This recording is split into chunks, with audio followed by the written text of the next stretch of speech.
¿Qué tal? Bienvenidos a una nueva edición de Yaniot PM. El líder opositor y presidente encargado de Venezuela, Juan Guaidó, ha enviado una propuesta a Nicolás Maduro para negociar un llamado Acuerdo de Salvación Nacional.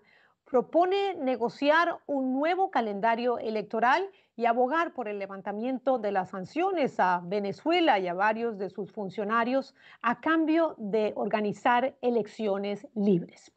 Desde enero de 2019, Guaidó con esta ha hecho 6 propuestas para recobrar el rumbo democrático de su país. Pero esta vez, ¿qué hay detrás de este llamado Acuerdo de Salvación Nacional?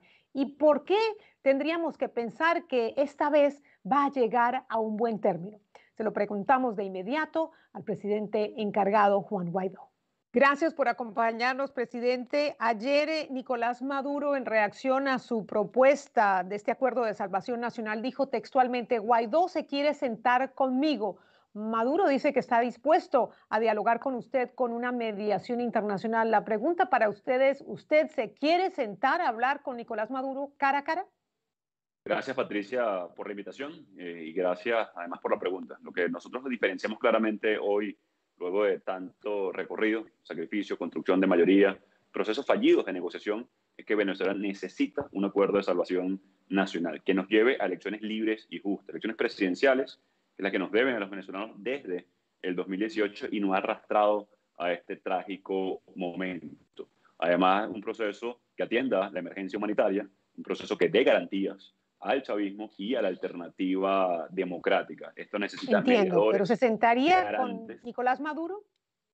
La propuesta que tenemos es que sea a través de mecanismos que funcionen. En este caso, facilitadores. Se ha intentado en el pasado con el Reino de Noruega y no convertir una negociación en un fin en sí mismo, que es lo que quiere la dictadura. Atención con esto. No somos tontos en Venezuela y estamos muy claros de lo que pretende la dictadura, que es distender la presión.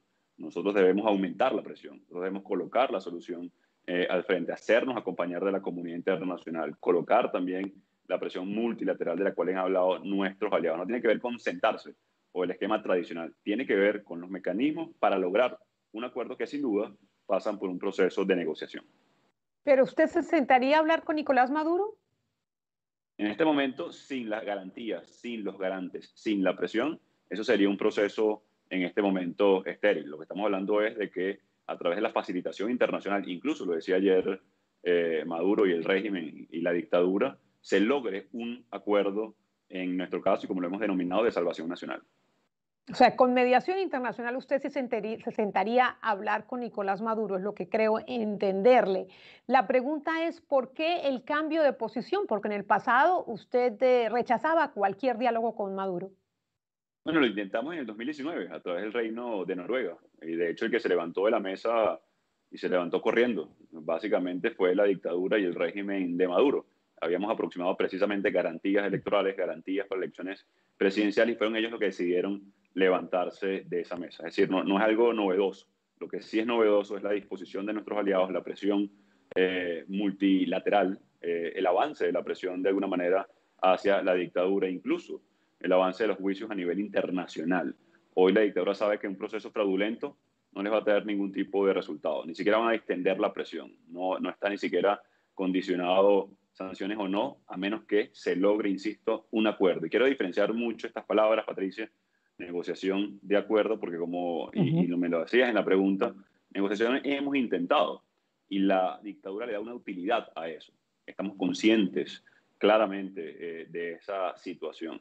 Estamos poniendo el énfasis en el logro del acuerdo a través de las herramientas que tenemos. Una de ellas, la posibilidad de una negociación con facilitación y mediación e incluso garantes a nivel internacional. Pero también debo decir, la movilización interna en Venezuela es parte de esto.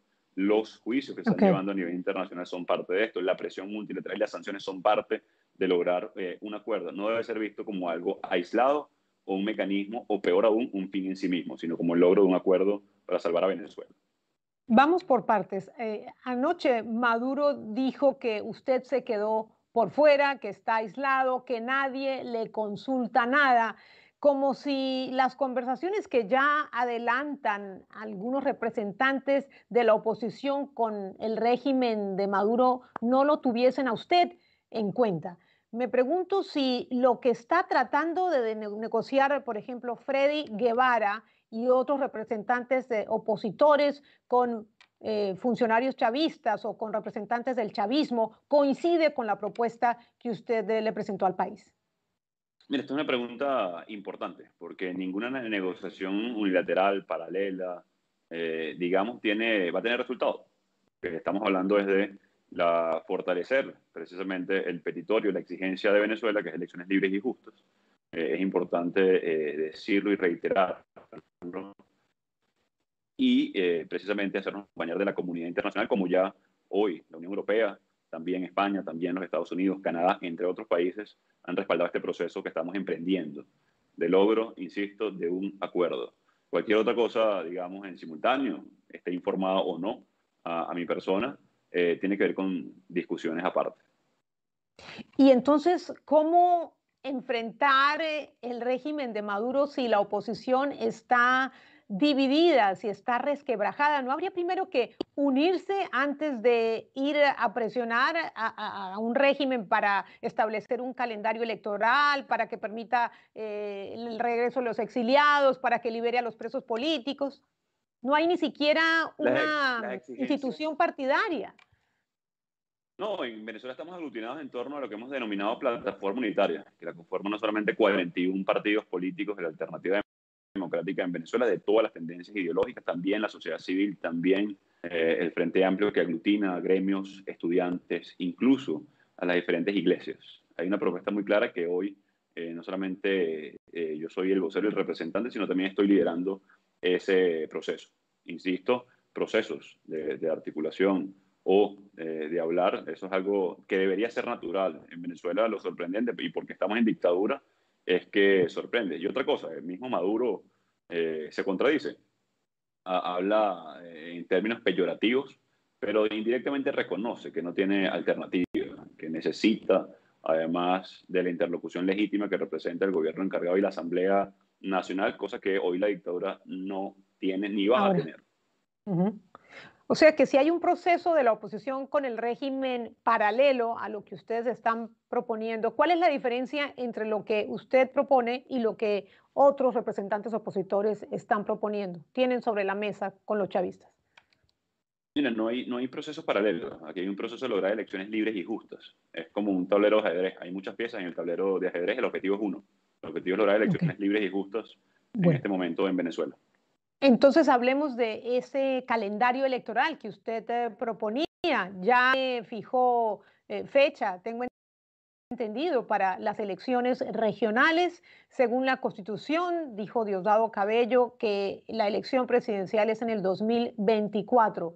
¿Qué otra fecha proponen ustedes para la elección presidencial y para la Asamblea Nacional? Bueno, en Venezuela es precisamente haber robado la elección en el 2018. No es que es en el 2024, es que no las deben a los venezolanos desde el 2018, por lo cual hoy pesan no solamente sanciones por corrupción, delitos de lesa humanidad, acusaciones por terrorismo y narcotráfico. La dictadura tiene muy claro cuáles son las consecuencias hoy de seguir robando elecciones. No solamente aislamiento internacional, también cárcel. En el caso de Alex Saab en Cabo Verde, que se sentían todopoderosos de alguna manera, que eran intocables, y hoy están detenidos. Ellos saben muy bien lo que representan para ellos, para su entorno, para sus familias. Así que pueden seguir haciendo gala de soberbia, sin duda, la que ha destruido de alguna manera, lamentablemente, a nuestro país. Pero lo que es cierto es que incluso ellos, si no fueran tan beligerantes en responder 3 días consecutivos, no solamente Maduro, Cabello y todos los voceros de la dictadura, en una propuesta de acuerdo de salvación nacional. No vamos a permitir, insisto, que sigan burlándose de los venezolanos. Y por cierto, también tenemos alternativas de no poder lograr este acuerdo. Continúan los juicios a nivel internacional, continúa el proceso de presiones y son ellos los que siguen aislándose y con nosotros arrastrando de alguna manera al país a esta terrible situación. Bueno, ustedes entonces quieren elecciones presidenciales antes del 2024.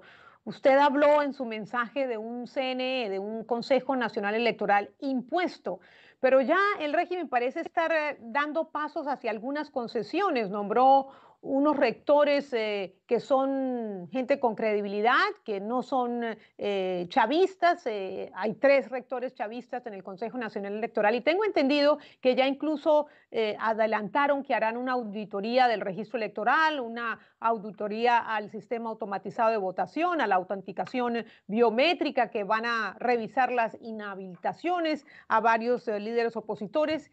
¿Esto no es suficiente? Es sencillo lo que nosotros exigimos, son nuestros derechos. La Constitución habla de 5 rectores independientes. Lamentablemente estamos en dictadura y se habla incluso a nivel internacional y en todos los espacios de que 3 son del chavismo, algunos no son tan cercanos al chavismo. Pero más allá de la tendencia que importa, según nuestra Constitución, rectores independientes deberían convocar ya una elección presidencial, publicar un cronograma de elecciones, devolver los partidos políticos a sus legítimos dirigentes, como tú sabes, Patricia, hoy ilegalizados por la dictadura, presos políticos, inhabilitados, exilados, entre otras cosas en Venezuela, delitos de lesa humanidad hoy investigados por la Corte Penal Internacional. Nada de esto puede hacerlo ese impuesto CNE porque no son independientes, porque dependen de la dictadura, lamentablemente. Y lo que estamos diciendo, por cierto, es el segundo CNE designado o impuesto por la dictadura en los últimos 9 meses. Lo hacen año tras año para sencillamente tratar de confundir a la comunidad internacional. Evidentemente es insuficiente de cara a las garantías para convertir una elección en una puerta de solución al conflicto en Venezuela, porque unas regionales y municipales sin condiciones además no disputa el poder la dictadura. De lo que estamos hablando los venezolanos es convertir una elección presidencial en una forma de resolución de conflicto con condiciones de competitividad y convertir eso realmente en que la dictadura se atreva a disputarse el poder en buena lid para garantizar estabilidad, gobernabilidad, confianza en el país y que regresen nuestros derechos. Con este acuerdo de salvación nacional, tengo entendido, usted ya ha lanzado 6 propuestas, como 6 hojas de ruta para recobrar la democracia en Venezuela. Y estas 5 propuestas anteriores no han prosperado, han fracasado. Y la gente tiene la sensación de que usted ha perdido una oportunidad histórica, que ha perdido liderazgo, que ha perdido legitimidad, que no ha cumplido promesas anteriores con estos acuerdos, estas promesas, estas propuestas. ¿Por qué este acuerdo de salvación nacional funcionaría esta vez si las condiciones no han cambiado?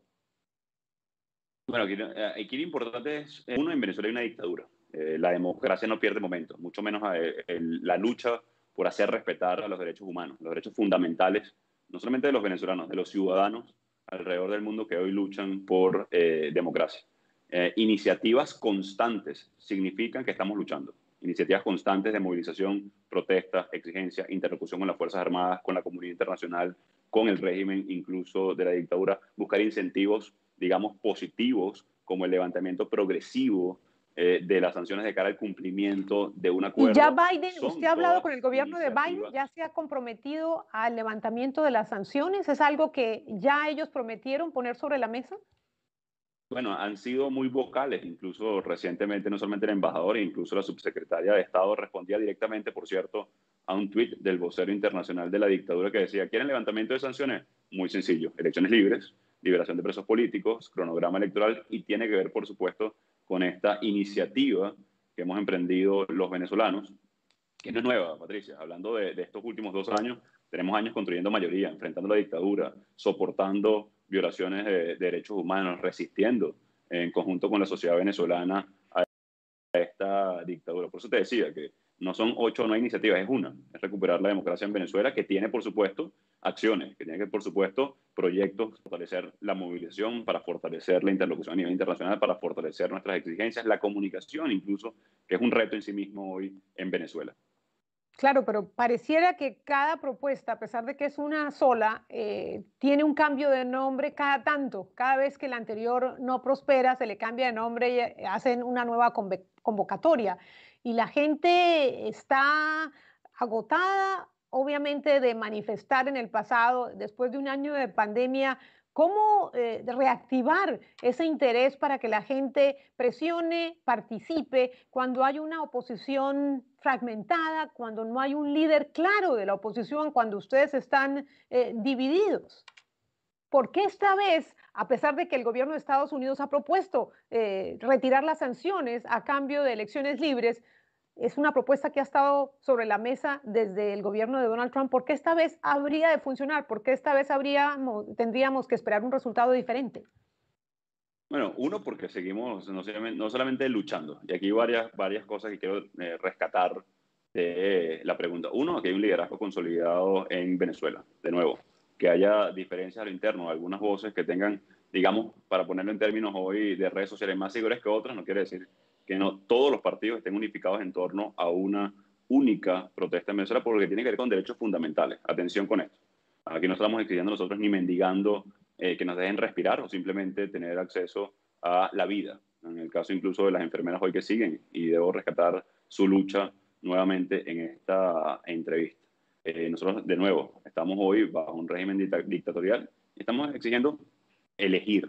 ¿Por qué no ha funcionado en el pasado? Mira, podemos atribuirle a muchos factores, pero la verdad es que hoy estamos ante un régimen que prefirió aliarse con el ELN o la disidencia de la FARC, que mantiene un conflicto armado en este momento con 8 prisioneros de guerra señalados así por la disidencia de la FARC en Apure, a simplemente respetar la Constitución. Eso tiene que ver, por cierto, con simplemente financiamiento al paraestado que hoy dirige Maduro, el cual hemos denunciado, igual queremos frenar, por cierto, ese flujo ilegal de dinero.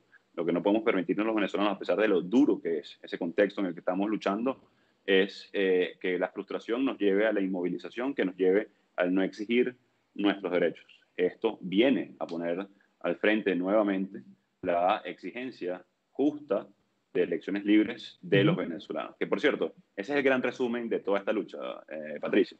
Desde el 2017 incluso, cuando en un proceso de negociación, por cierto, en Dominicana, elecciones libres, en ese caso presidencial, y mantenemos esa constante exigencia.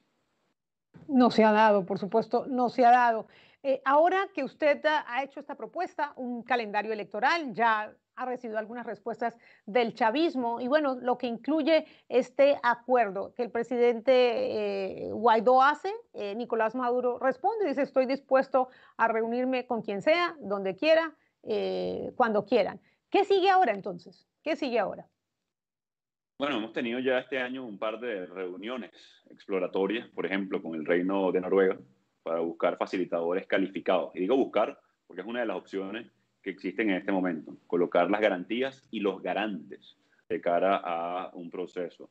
Lograr también construir alternativas de qué pasa si no la dictadura se sienta o accede o lo forzamos a lograr un acuerdo. De nuevo, no solamente es la imagen convencional de una mesa con partes sentadas, porque además, por cierto, aquí no estamos de tú a tú, aquí hay una dictadura brutal en minoría que utiliza las armas para reprimir y controlar socialmente a la población, porque ya ni siquiera para controlar el territorio. Hacía referencia al estado Apure, frontera con Colombia, pero también puedo hablar de la capital en Caracas, donde una banda armada ataca abiertamente a policías en plena capital y a 4 kilómetros de Miraflores. Entonces, estos son los próximos pasos, estas exploraciones que hemos realizado con los facilitadores, con los garantes, poder estructurar un proceso que termine en acuerdo e incluso, en simultáneo, construir las alternativas de presión adicionales de que si la dictadura vuelve a tratar de evadir el logro de un acuerdo en Venezuela. Si lo vuelve a hacer, ¿cuál sería el Varias peor cosas. escenario? Varias cosas. Lo primero es que ya está en curso una plataforma internacional para hacer rendir cuentas a la dictadura. Esto, por cierto, no es novedoso. También se está ¿En la Corte ejerciendo y Penal haciendo. Internacional? No, eso es adicional. La Corte Penal Internacional tiene un curso propio además, porque es lo que queremos los venezolanos, justicia y resarcir los daños a las víctimas y que no se repita más en Venezuela. Pero esta plataforma de rendir cuentas a la dictadura es algo similar a lo que están haciendo hoy, por ejemplo, los bielorrusos, en el caso de Lukashenko. Es la presión multilateral, porque mientras un país, por ejemplo, coloca una sanción, la dictadura trata de evadirla por un tercero o cuarto país. Cuando digamos, se señaliza claramente a un testaferro de la dictadura, buscan a 2 a 3 adicionales para seguir lavando dinero producto de la corrupción. Lo que estamos hablando es de frenar precisamente todo ese paraestado de la dictadura en conjunto únicamente, si es posible, con los aliados en simultáneo. La Corte Penal tiene su vida propia, digamos, su curso de acción en este momento del cual estamos, por supuesto, también nutriendo y haciendo las denuncias pertinentes, pero también, por ejemplo, cosas específicas, el oro de sangre, frenar el financiamiento al terrorismo, al narcotráfico, a través de la entrega de territorio del país para que no vaya a terceros y cuartos países para financiar a la dictadura. Son muchas las acciones que estamos también trabajando en simultáneo. Y por último, presidente interino, usted habló en su mensaje de una justicia transicional. Me pregunto si sería una justicia especial para los funcionarios acusados de delitos, de crímenes. ¿Por qué no me elabora un poco más en qué está pensando usted cuando habla de justicia transicional? Sí, cuando hablamos de justicia transicional son los procesos de hacer justicia. Esto es importante que sepan también las víctimas. Es un tema de olvido o perdón. Recuperar las instituciones del Estado, en el caso de Venezuela, reinstitucionalizar el país de cara a poder generar garantías y que no haber revancha para ninguno de los sectores hoy en pugna en Venezuela. Es decir, es un proceso de reinstitucionalización de nuestro país de cara a generar garantías para que nadie se sienta perseguido, por el contrario, que va a ser tratado de cara al Estado con justicia. El último mensaje, ¿por qué los venezolanos que lo escuchan tendrían que creerle? Esos que se sienten defraudados, que creen que usted ha perdido legitimidad, que no los representa. Mira, esto no es un tema de Juan Guaidó, Patricia. Esto es un tema de un país con las reservas petroleras más grandes del mundo, que tiene hoy la crisis de refugiados más severa del continente y casi igualando a Siria. Esto es una situación no solamente que heredamos en generación y como venezolanos, sino que tenemos que poner de nuestra parte para solucionar. Aquí hay una ruta clara que no es nueva, por cierto, que hemos venido construyendo para llegar a este momento y que necesita del compás de ese venezolano o que quiere regresar al país, o que quiere vivir en su país, o quiere que sus hijos crezcan en Venezuela para ejercer la presión necesaria. No es acostumbrándose a una dictadura, ni en Venezuela, ni los aliados que podemos superar esta crisis y esta tragedia. Debo recordar además que Maduro es una amenaza al continente, no solamente a los venezolanos. Estamos viendo las repercusiones, incluso el financiamiento a grupos irregulares en otros países, lo que significa en narcotráfico y terrorismo a nivel de financiamiento. Así que esto es un tema incluso que atañe claramente al continente. Y a esos venezolanos, mira, no les pido confianza en una persona, les pido confianza en ustedes, en los venezolanos que tanto hemos sacrificado por recuperar a nuestro país y de ninguna manera podemos permitir entregarle eso a un dictador. Gracias por acompañarnos, presidente encargado. Gracias por la invitación, Patricia. Es difícil que el régimen de Maduro ceda a todas las demandas de la oposición en torno a un calendario electoral, a un nuevo Consejo Nacional Electoral, especialmente porque Nicolás Maduro se aprovecha y sabe que la oposición está dividida y eso lo pone en una ventaja. Habrá que ver si logran establecer este mecanismo de diálogo y de negociación con una mediación internacional y qué sale de ahí. Pero hay mucho escepticismo. Gracias por acompañarnos, que tengan una feliz noche y recuerden que nos pueden seguir en nuestras plataformas de Univisión, visitarnos en nuestra página univisionnoticias.com. Hasta la próxima semana.